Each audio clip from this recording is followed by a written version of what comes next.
Good afternoon out there, lovely people in the world. And today it is such a pleasure to have with us an amazing designer, South African designer, Kobus Dippenaar from Kobus Dippenaar Atelier and his brand of Georgina Bridal. Kobus, welcome. Thank you so much, ladies. It's very, very nice to have a chat in this time. And we hope we can share some insight with our meeting today. Definitely. Definitely. Yeah. And I mean, like what we always wanted to know, and we are very curious, like how people started, how the little Kobus Dippenaar or the young Kobus Dippenaar decided to become a fashion designer, and then how all this went into bridal. Like, don't worry, we have an hour. You can make it long. You don't have to have it short. Okay. All right. So basically, the thing is, I come from a farm, Riebeeck West, in the Western Cape, and I had fantastic parents. Like my dad is a farmer, and my mom was a home economics and a sewing teacher. So I think I got the best of both worlds. And I was always more interested in constructing or creating or problem solving. So because my ideal job was, when I was a child, I wanted to be an architect. So, but that never realized, because in those days you had to do army and you get influenced by your friends and all of that stuff. So that never realized. So just one day I said to my mom,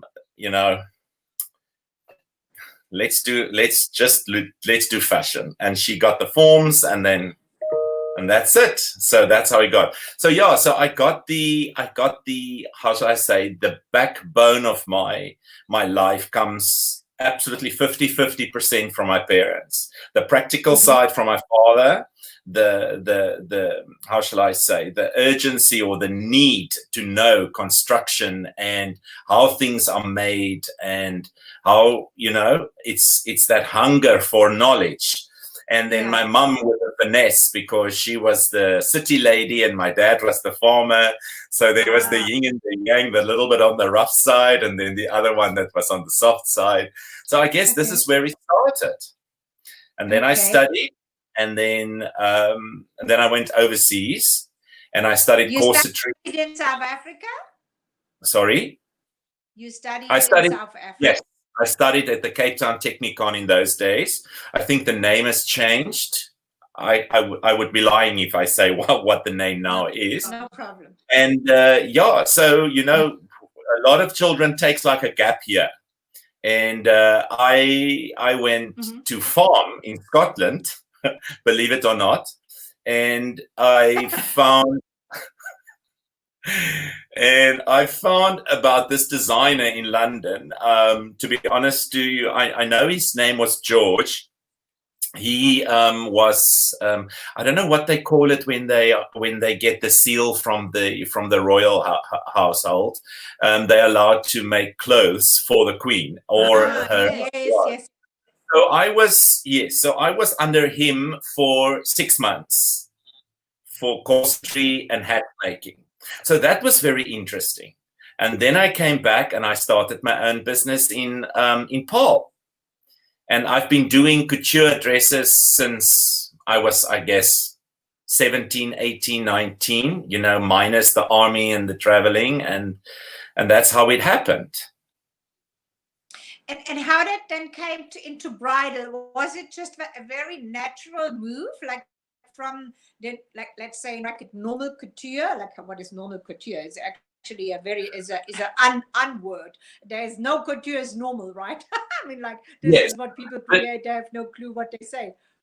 Yes. In the day when I started out, there was relatively still functions where people would be able to dress up.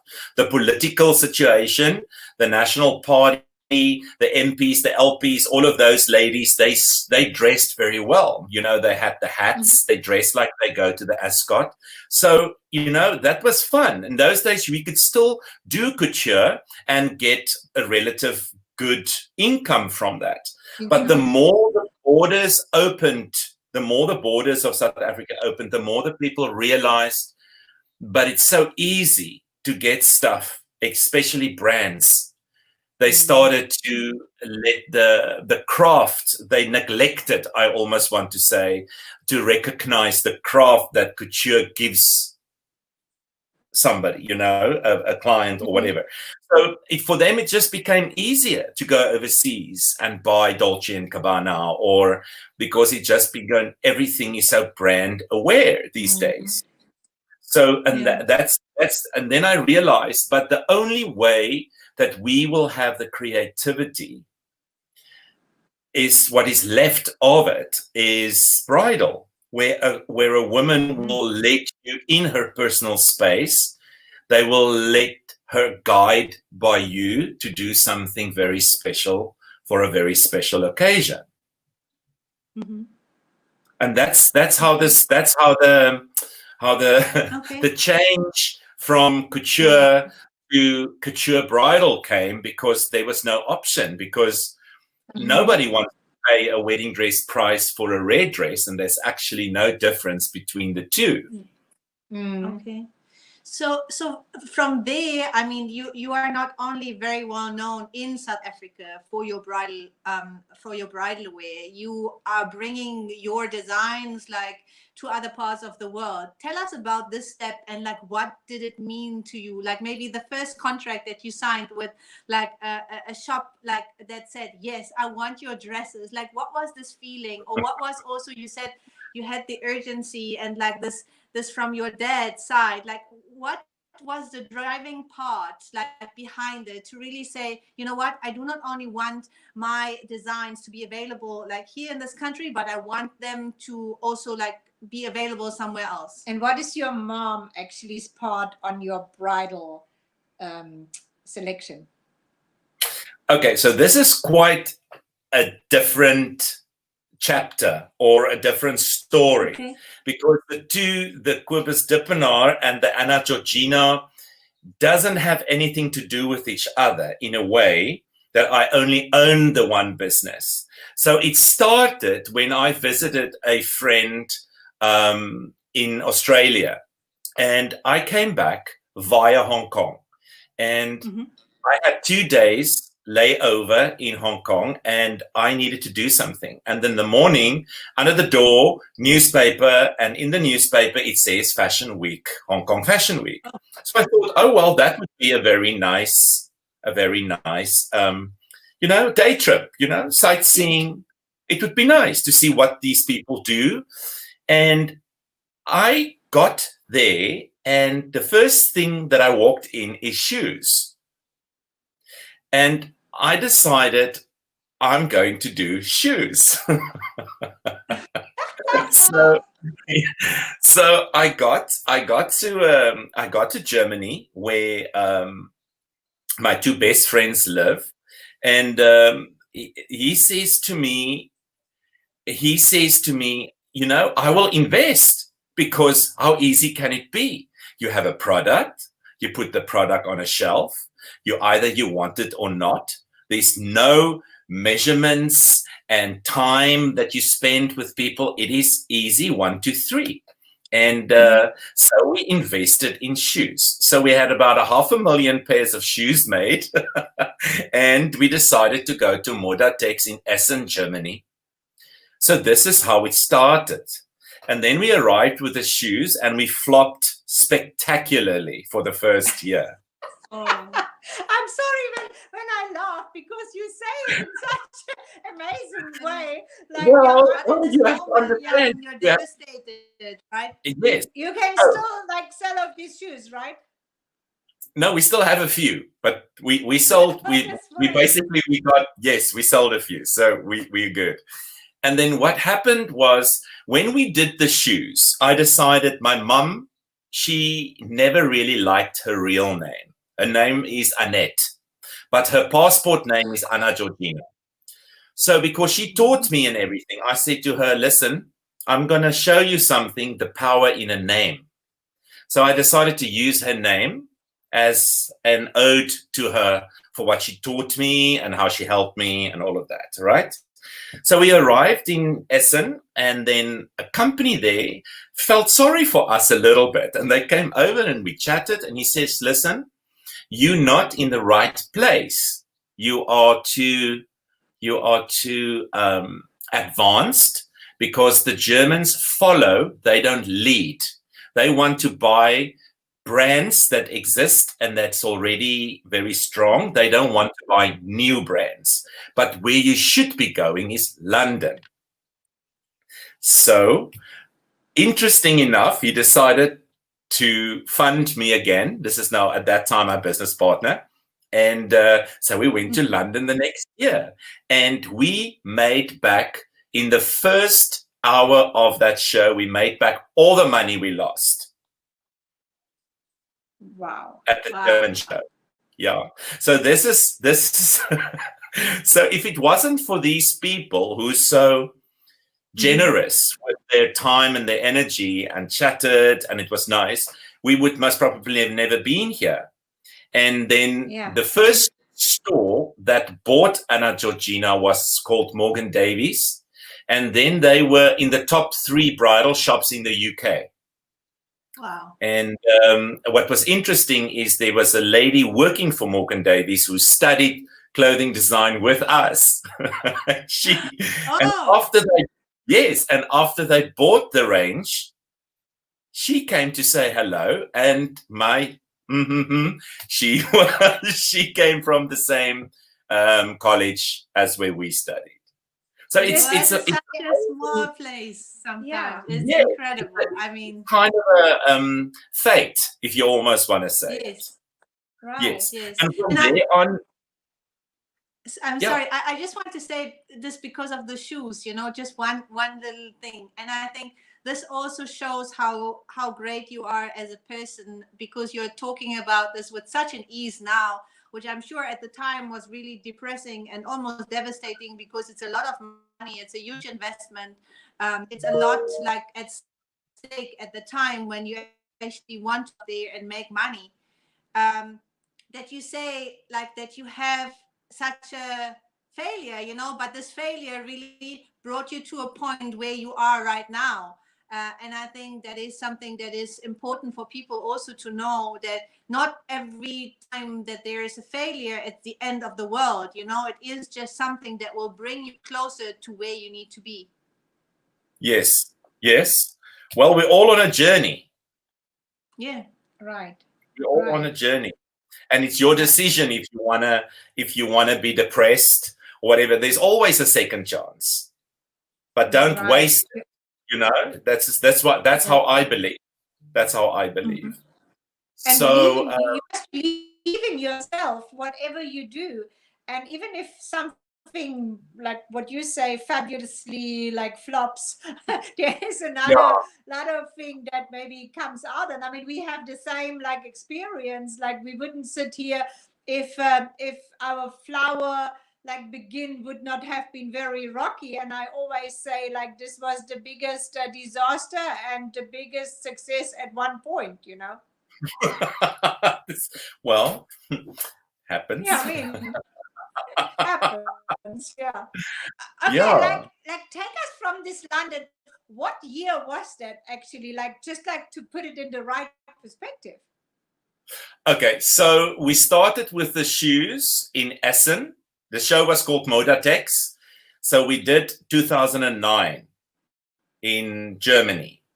And then the next year was 2010, which we did Harrogate in Leeds. And then the year after that, we did White Gallery. So what Leeds did, it was just by chance, because this shop doesn't really buy from Harrogate because it's more multi-brand show. So, and it was just by chance that they were at that show. We don't know why, and we don't ask questions, but I was bought by them there. And it was only that shop that year. But like I say, they bought enough for me to almost sustain, because at that time my business was relatively small. We didn't have any overheads, so it was really great. And then the year after that, we went to the grandest of the grandest trade fair called the White Gallery, which is in the garden. Oh my God. Yeah. Anyway, so it's in London on the river, in one of those parks, in a big marquee. And yes, and there I got 10 new stores buying from me in that year. Wow. And that's when I basically got introduced. That's the big year where we pushed the brand Anna Georgina. Then that's how I got Frankfurt and Amsterdam, New York, and Chicago, and those big cities. So that was a good year. So we launched. We actually launched big time that year. Yes. And over the years, like Anna Georgina has Evolved. Yeah, exactly. Thank you so much. Okay. Evolved. Yes, there is a lot of people that confuses, because in the beginning, you are, well, I'm not young now, but I guess I was young then, and you've never done an international export product, and you don't understand the workings of things. So in those days, you thought that it would be easy to say Anna Georgina by Kobus Dippenaar, but it confused so many people, because Kobus Dippenaar is a service and Anna Georgina is a brand. So, and the two actually doesn't have anything to do with each other the fact that I own the one company and the other one I work at my personal self. Right. So, and then we had to spend a lot of money and time to split it. So for instance, in South Africa, everybody that knows me connects me with the Anna Georgina brand because I own it and they know it. But in any part in the world, they don't. So you do not even have like your like inspiration brought into this. Repeat that for me, please. I said you also do not put your inspiration into this brand. Of course, I have to be the lead stylist for now. Right. But we also style dresses, so I have two designers that works for me. So you can't really, I know Karl Lagerfeld has got 17 designers working under him, but the name is Chanel or the name is Karl Lagerfeld, whatever. It's kind of, I don't like that. I like to give people their dues. So if this person is that creative to do that, it's difficult to put my name on it. It's, I know it's the international game, South Africa. I still need to get used to that. For me, it's a little bit hard, and I need to learn still. Even if I'm over 50, I still need to learn a lot. So there's nothing wrong You're with. even younger than me, so don't worry. There's a lot to learn. So, it's very hard to take somebody else's time and effort and put my name on it, if you understand what I mean. Yes. But after all, the brand belongs to me and they work for me.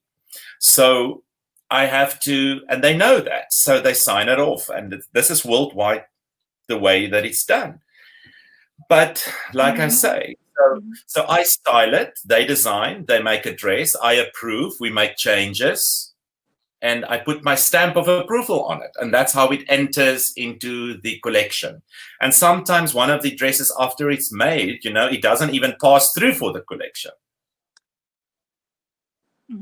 Okay. So what is your, your vision then for the two, I call it like identities, maybe even. So what is your vision for Anna Georgina, and what is your vision for your own couture work? Like, is there something, I mean, you have done amazing things in your couture work for people like that are really yeah, high up, and you have done amazing stuff out there. So is there something that like Kobus Dippenaar, when he sits alone at home, says, wow, this would be really something that I would love to do?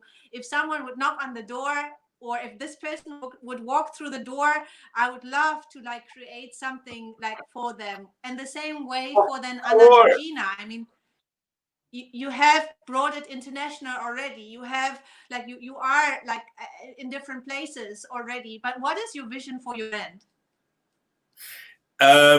What lockdown taught me is that I'm a very private person. So I can't, for instance, people judge me a lot because I don't share when we collaborate. I don't share, I don't hashtag, I don't do that. But I focus on other things. I don't have the time to do that. And people judge you because of that. And what I realize now is that I want to work with less and less people because I want to be more creative. So I want to bring Kobus Dippenaar also in a couture brand, but a higher than Anna Georgina. So you will have two brands at the end of the day. The service part will be slowly phased out over the next 5 years because you will have to let some other young person come in and help you, and that person most probably will take over. Because why do you invest in a brand if it's just going to die out at the end of the day? I mean, how many designer legacies is alive in South Africa? But if you look at London, Germany, everything, everybody that starts a company, that company still continues to live. You understand what I mean? But there's very little. I mean, you have to keep on. Well, that's my dream. That is my dream, you know, to leave a legacy. So somebody will step in and the brand will live. But to do that and to manage to do that is that you need a product and not your service. So Anna Georgina is not an entry-level brand, to be very honest with you. It's an expensive designer brand. It's not a cheap brand. We do have our economically priced gowns, and it's not as if we don't touch that side because there's always somebody wants to grab a dress packet in a suitcase and go to the islands. Of course, we cater for that as well. But Kobus Dippenaar, we will use the best finishes, the best fabrics. If I look at a brand, I don't know if I'm allowed to use brands to compare. Yes, am I? Yes. Look at the Spanish brand Pronovias. Yeah. They have at least three sub brands under that name. Yeah. They have the Pronovias Atelier or couture brand. Their dresses retails from $5,000 and up. And we always talk in dollars, even in my Anna Georgina brand. So, you know, so I would hope that my brand fits just below that, where it is actually. Mine started at $2,500 retail dollars up to $5,000. So I think I'm in a very good place. So that's why we talk to you. Yes. No doubt, actually. Yes, we Yes. know you're in a very But good to place. be People value also your design, your sense of fashion, and as you say, I mean, whether it is in the brand, and this is a certain style that people are after, or like whether it's on the other side, like you as a couture designer, where you use like the most exquisite fabric and the best finishing that you can do, which you have learned. This is a craft, you know. I mean, it's something that is it's a design and it is a personality by the end of the day. People are buying into you as a person and as a designer. And I think that is a huge difference, like when you have a brand and if you have couture design by the end of the day. But what I'm what I want to know, I mean, I think like when we are in this business, we would like to leave footprints. You know, I think that is every dream of a designer and an entrepreneur and a creative, that once they have their own little baby, their own business, that they want to leave like footprints in a certain industry. Now you say like you want to see also like what new fresh blood basically is coming into the industry. How do you see, I mean, comparing to other countries, how do you see the fashion industry in South Africa compared to others? Like what status are people in, or is this not even to compare because it really depends on each and every individual? Or can you say South African fashion design is like in top, I don't know, 20, 35, 10 in the world? Like, how do you judge that from your very personal experience? To be honest with you, if I was not in South Africa, I would have been 20 years better off than where I'm now. Wow. Okay. I know that sounds very negative, but I can back it up with a statement saying that South Africa's got all the talent in the world. They've got all the talent, but it stops there because the resources are dying out day by day. Everything we need needs to be imported at luxury import duties. If you get where I'm going with this. If I want to do something really special, I've got to import, for instance, I've got to import from Spain. Then I have to produce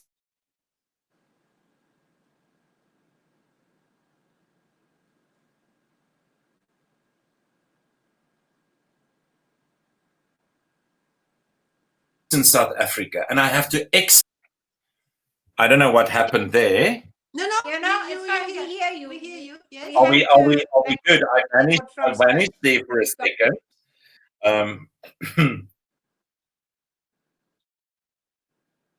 I hear you. Can you hear us? Yeah. We might vanish for another few seconds soon. I hope you don't mind. I'll have to switch to another bandwidth something because something is happening there with my phone. And but yeah, in South Africa we have the world at our feet.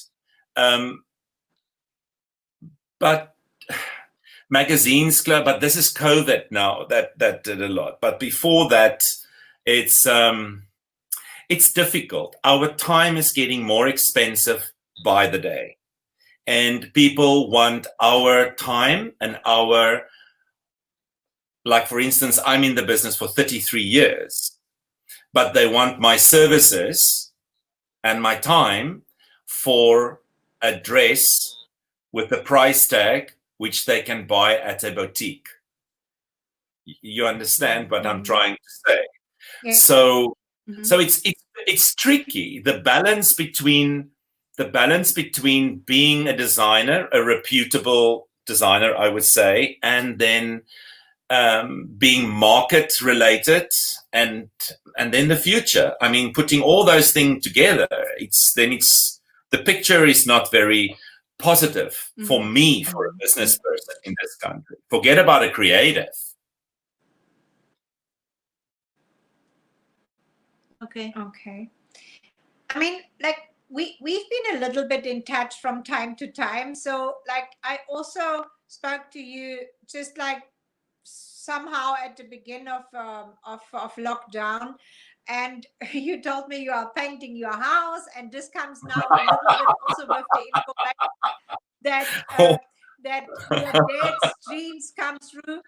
So how, like other than painting your house, how such a creative person like you is doing through lockdown?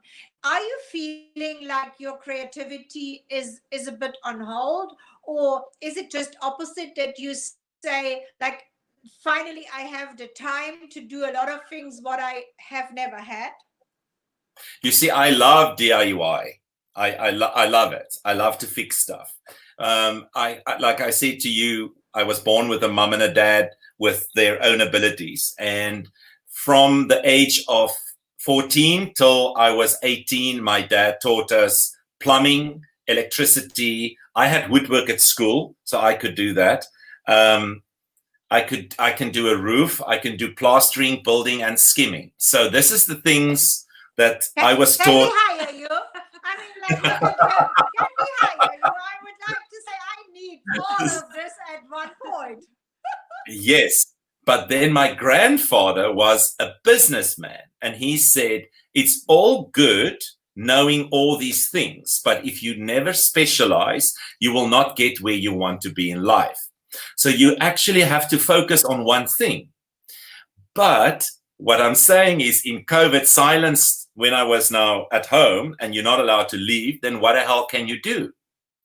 Because you need to move your left brain or your right brain to a completely other plateau to just ignore the how would I say, you need to ignore what you used to so that part can rest, so that it can live again a little bit later. So I decided to focus on stuff that I used to like, that I never had the time for. So I took a few projects and now suddenly I am back with a vengeance since 3 weeks ago. We're working, my staff is happy, we're doing 2 new collections, and one of them is a Kobus Dippenaar Atelier collection. Wow. So I guess when you take your focus from the one, the other one feels a bit neglected. And then, it's almost as if you're looking forward, getting back to, something that you do, but you get tired of something. So I think you need a yin and the yang, balance in life. That's great. And I think that's amazing. I think not a lot of people can cope like this when they are creative. I think it's great for you if you can see it this way. And if you can also find energy through this process of being locked down. I think when we spoke to a lot of people off camera and on camera that just couldn't cope with this being locked down, you feel like it's a lot of pressure on you in terms of your creative outlet. A lot of people need people around them to be creative, and it's great if you can be creative by being just with you and not needing a lot of exchange and a lot of other people around you. And I think that has been very difficult for a lot of people in the flower industry, particularly designers, flower designers usually thrive by being around people and making things for a lot of people. And I also can say something. I mean, when we met first time, this is already 5 years ago, even longer. I appreciate so much that you are talking to us today, because you are not such an outgoing person normally. And at that time, you didn't even want to talk to me. You advised me to one of your assistants, but I was so how can I say adamant, that I wanted actually you to talk to you. That's why we really, really appreciate that. I mean, I maybe have not said that before at the beginning, but this is such an honor for us, really, that you share your experience with us and your current thoughts and situation. That is something very unique and very special, and I want to say thank you. No, thank you. And I appreciate the time to share. Let me just go back to that 5-year story. It might have been that I didn't have my 4 weeks of sabbatical. I have to have a 4-week sabbatical every year alone. So this is why lockdown in the first month was like heaven to me. It was absolutely I didn't have to contact, didn't talk, nobody was cut off from the world. It was the best thing that ever could have happened. So that is one of the realizations that I had, that if I don't get my 4 weeks alone time, look, I can't even work with music. And this freaks people out. People don't understand it. But I need absolute silence and me. So, and the people just, they don't get it. So it might be that when you met me that time, that I did not have my 4 weeks break yet. So, yeah, look, I need so yeah. So for Kobus Dippenaar's year is at 11 months here.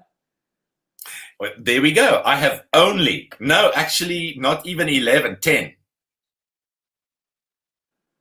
Yeah. Okay. And 10. Kobus, I've got can it. I ask you? Oh, sorry. Sorry, Dan. No problem. I was Sorry, it delay. was a bit of Just, a yeah. delay. Just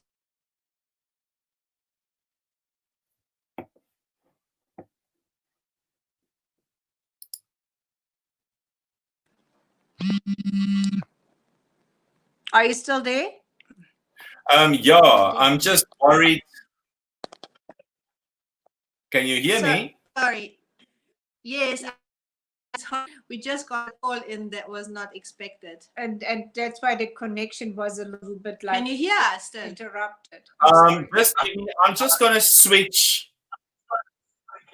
No, it's fine. Like it was on our, like it was. Can you still hear us? I can hear you, but there's an echo. Oh, let's maybe just. Can you hear us better now? Better, yes. You know what? We have a problem. We are two ladies, and with no technical background like your dad. You know, like I mean, that's a challenge. That's 2 of us.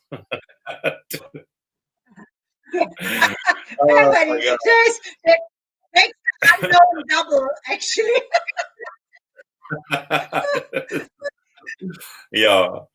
So, yeah, what else would you like to know? What we like to know is actually, like, I'm sorry, like there's somebody very persistent. What we would like to know actually is like, what is it when you look forward from now, like, I mean, 2021 and so on and so forth, is there still something that you say, this is still, I mean, you don't have to tell us secrets, right? Just like maybe what you can say. What you really love to do, or a project maybe where you would love to be included. I mean, we have heard so many stories like the last couple of weeks. There's from wedding planner, they want to plan a wedding in the space, you know, up to, I don't know, a lot of things, you know. Is there something crazy what you still want, or just normal things? No, I don't think that I would ever be doing something crazy. How shall I say it?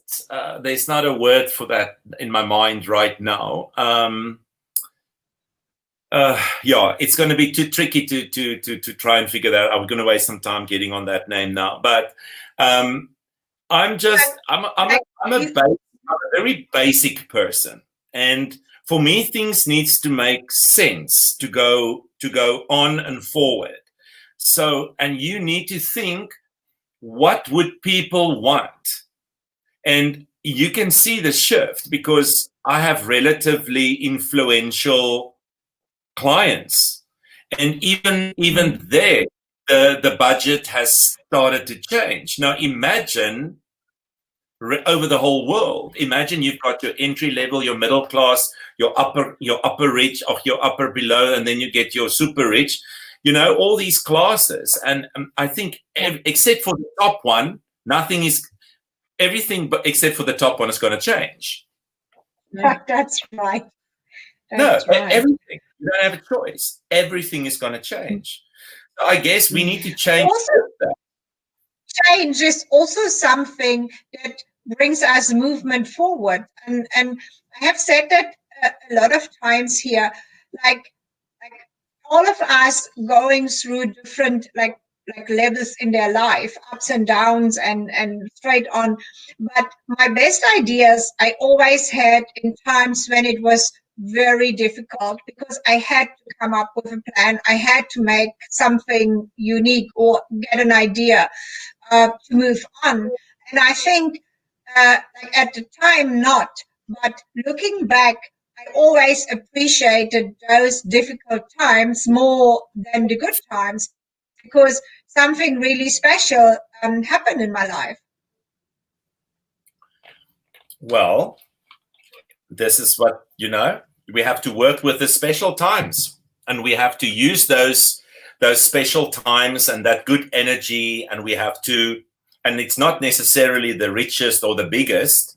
It's I think we have to work with the special, that things that spoke to your heart. We need to see how we can harness that good energy and the way we felt and put that into action or into the future in our new plans. Because it is that, for me, that is what is pushing, the thing forward. You need that kind of, what you just said, things that you love to do, but it doesn't mean it needs to be on a super grand scale. It could be much lower. I always believed every woman on this earth, size, race, her desire should be met with something special for a wedding day. Yeah, so that's for sure. And Nanny, is there a special fabric that you in particular like to work with? Is there something like that you say, this is a little bit my favorite fabric? My trademark is a very Botticelli diaphanous kind of style. The only problem is when you're getting desensitized from nudity, because these dresses are so how do I say this to be politically correct? If I have to say, it is a little bit. I'm getting a little bit tired of the nudeness in a wedding dress. Understand. It's really fine to show a bit of skin here and there, but I really think for a wedding dress, it needs to be sexy, but more towards the elegant side than too sexy, And people make too much of it. And one moment, I don't want to be not sexy, but this is lockdown live. We have someone waiting outside, a driver, to pick up some of our boxes who is confused. So I'll leave you just quickly. I don't want to be rude, but I'll just leave you with my mom. We'll be back. These are the kids of this day. They leave me alone. They leave me alone with a man. Like that's what it is. Yeah. But I also I think this is very, very true, because sometimes and sexy, as you say, is sometimes not showing too much, but sometimes showing a little bit less. I think this is what looks more sexy than maybe you show a lot. Yeah. Well, the point is the Anna Georgina gowns is guided by what is wanted. You have to think economic viable. You can't just jump into the game and thinking you're going to be the next best thing. You've got to tread very carefully, see who the people you're competing with, because in the Anna Georgina game, which is the pret-a-porter, whatever you want to call it, of wedding dresses, it's still couture, it's still hand finished, handmade. The thing is, but you have to decide where you want to fit in. But it is an expensive thing, and you can't do dresses that I can give you an honest answer. Say, for instance, I do 30 dresses per collection. Only 6 of them sells. So you wasted 23 that you've done. You put all the time, all the effort in. So yes, you are very creative. You would like to be the next best thing in the world. But what if your dresses doesn't sell? So, Do you see, like, because you sell all over the world, do you see differences also? Like, I mean, normally I would expect that you see differences in the sales in different, like continents, like Australia or Europe, or even in different countries. Is that so, or is there more or less like a consistent type of like sale? Yeah. I would say that Australia. yeah, I would say the Australian, South African, Irish, they have very similar taste in gowns. With Australians, tends to be a little bit more sexy than us because I guess it's the temperature there and the fact that they are very surf and outdoorsy, same as us. But I think we've got a more diverse climate where they have more warm in a bigger area. They are much warm. So yeah, I don't know. I guess they sell sexy better than us. But yeah. So I don't think they wear sexy better than us. They just sell sexy better than us. Yes, but but Australia also don't do the over the top dresses. Yeah. They do very, very romantic, very simple. And it is amazing what they sell stuff for there. It is just amazing that they get these prices. It just shows you the importance of being a brand and how much money goes into being a brand. I also think thinking like flower wise or like from the taste, like in most of the cases, Europeans are not so much over the top. They like Italians are very classy. Germans are very they don't want to show too much. It should be romantic, but not like still classy in a certain way. Like same with flowers. I think like when people ask us like how is a flower decoration of a wedding in Germany, like people, like a lot of people in South Africa would actually laugh. They would think like this is not a decor for a wedding because it is so minimalistic sometimes, very natural very and petite rather than shebang. But that's got to do with the culture. That's got to do with how you are raised. It's the habits that you were taught since a child that you focus. I've been going to Germany for 17 years. I've got an office there. I understand the way they work.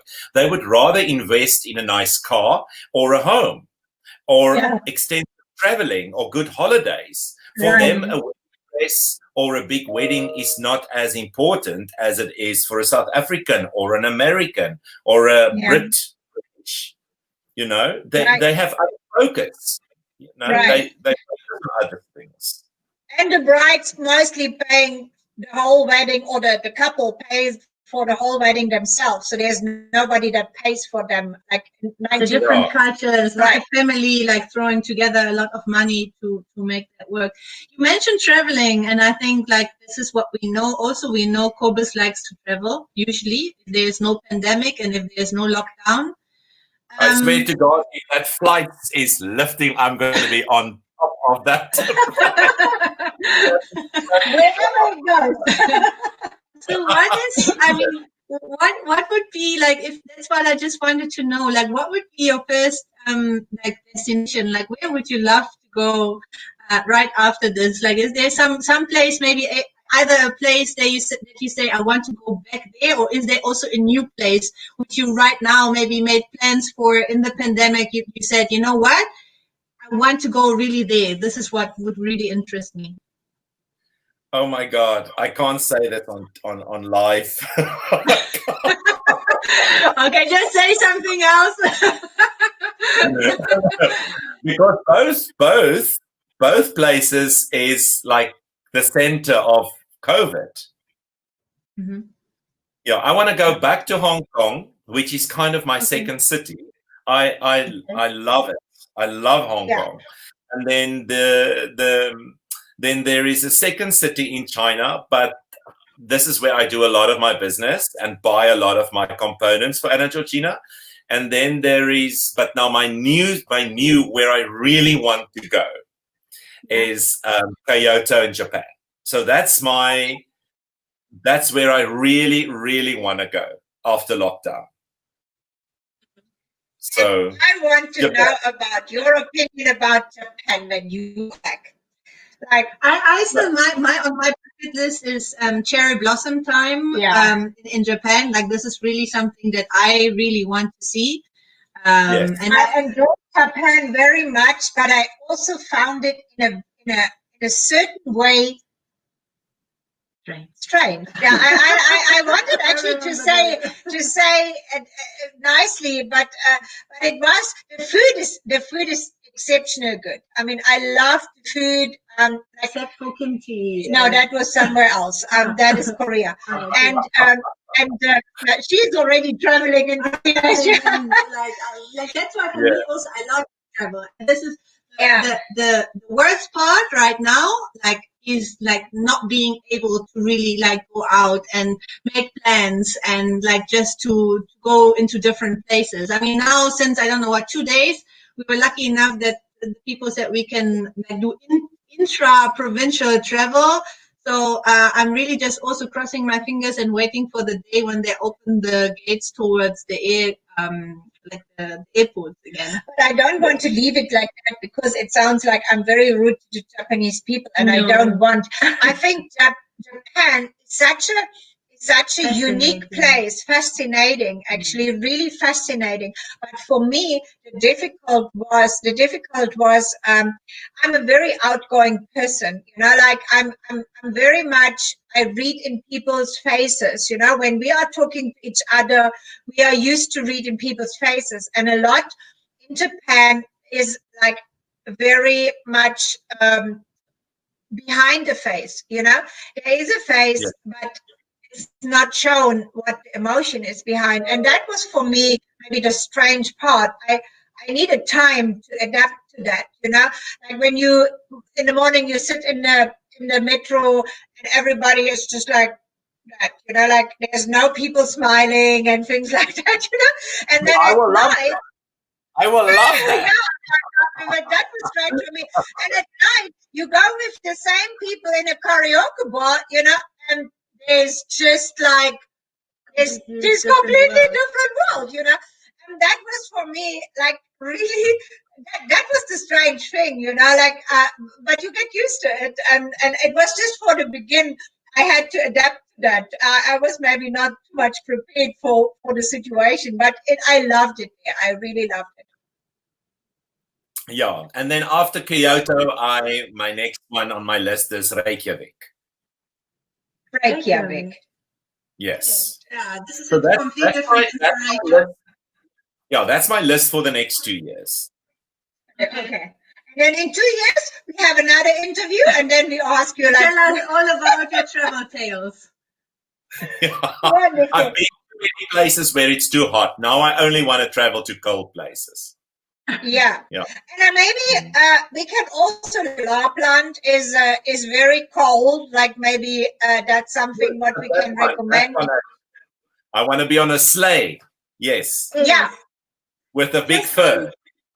Yes, I just came in Feb. I was visiting with my grandparents Norway, and we went the Hurtig route with the cruise ship, like an old post mail ship that like went to all the little towns in Norway up to crossing polar circle, and this was really an amazing thing. And I think for a lot of people, this lockdown has made the wish list for the like to go places longer. And I think that is just also something that shows us that we have still so much to learn and so much to see. And even with 50 plus, we can go and experience places and see different things that we have like never even thought about. And I think also makes us appreciate life much more, the situation that we are in, and to really have the urgency also to take as much life out of it. And I think a lot of us have lived a life that as entrepreneurs, particularly, that like went for long hours, long weekends, long weeks. Like there's no really big change. Particularly also as a creative, I think you can really like also somehow relate to it. That you just have a time when there's really nothing. You are in your vacuum and there's no left, right, and center. But I think it's really like important for people to also experience something else and also appreciate home much more when they are then coming back in South Africa. And that's why we also do it. We want to show people in the world how amazing our country is, what amazing talent we have in this country, and that South Africa is not just a spot for amazing animals and amazing landscapes, and we have beautiful people, but we also have a lot of people who have exceptional skills and who also are worthy of bringing their own craft across borders into other parts of the world. And you are a prime example for that, Kobus Dippenaar. So thank you so much for your time and for your story. And I mean, most of all, I think we wish you much health, because without that, we cannot travel, you cannot create, we cannot admire your beautiful dresses. So thank you so much for sharing your time with us. Thank you, and good health to you too. Thank you. And I have a wish for you that one of your beautiful gowns will be one day seen in one of the ice chapels in Lapland. Okay, let's make it happen. Yeah, I mean, we just need a couple. That's all what we need. And then let's go. Okay. I think we need to start advertising it. Yes, get sponsors. This is what there you go. This is what we're gonna do. Wonderful. Kobus, we enjoyed so much this hour. Thank you very, very much. Stay safe, stay healthy, and be creative. Thank you. Bye. Bye. All the best. Bye. Bye.